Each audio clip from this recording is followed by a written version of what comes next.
नमस्कार दोस्तों, India news के डिजिटल प्लेटफॉर्म पर आपका स्वागत है। मैं अभिषेक सिंह।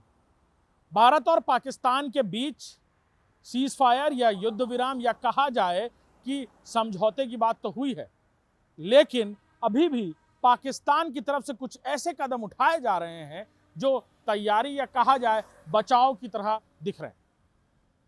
पाकिस्तान ने अपने एयर स्पेस को 24 जून तक भारत के लिए बंद रखा हुआ है। यह अवधि पाकिस्तान में हाल में बढ़ाई है। कहा यह जा रहा है कि पाकिस्तान की तरफ से नोटेम जारी किया गया, नोट टू एयरमैन।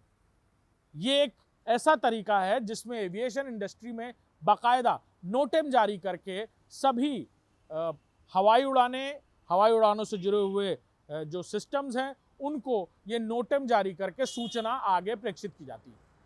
पाकिस्तान की तरफ से ये नोटेम 24 जून तक जारी कर दिया गया है। 24 जून तक भारतीय उड़ानें पूरी तरह पाकिस्तान के ऊपर से नहीं उड़ पाएंगी।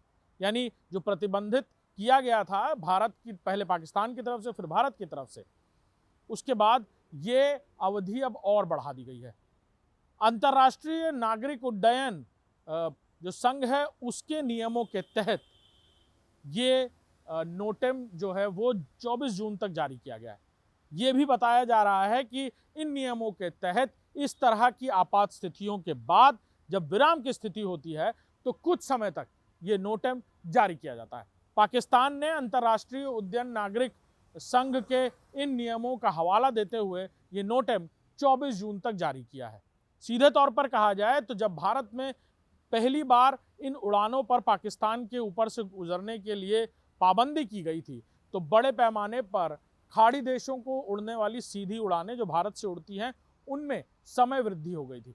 कुछ उड़ानें जो सीधे भारत से दुबई या फिर इन देशों तक जाती है वो सीधे तकरीबन 50 मिनट देरी से उड़ रही थी, क्योंकि वो फ्लाइट सीधे भारत से इस्लामाबाद के ऊपर से उड़ते हुए दुबई या बाकी देशों तक पहुंचती थी। लेकिन अब उन्हें दूसरा रूट लेकर जाना होगा, क्योंकि ये फ्लाइंग रेस्ट्रिक्शन यानी हवाई प्रतिबंध फिलहाल जारी रहने वाला है पाकिस्तान की तरफ से भारत की सभी उड़ानों के लिए। ये उड़ानें सभी उड़ानें हैं, यानी भारत से उड़ने वाली कोई भी फ्लाइट अब पाकिस्तान के आसमान के ऊपर से नहीं गुजर पाएगी अगले 24 जून के लिए।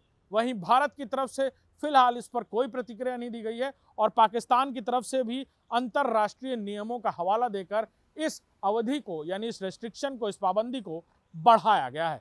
नमस्कार।